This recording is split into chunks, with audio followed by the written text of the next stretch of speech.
Hello everyone, welcome back to this channel. In this video, I will show you the easy and clear steps on how to turn on Allow Unpaved Roads on Waze application. So how to turn on Avoid Freeways on Waze application. Make sure you keep watching this video until the end. Let's get started right away.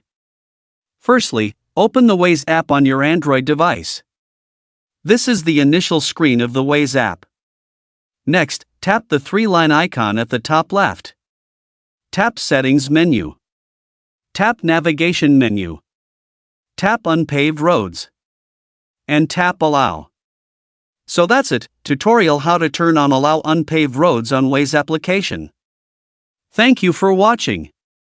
I hope this video was helpful. See you in the next video.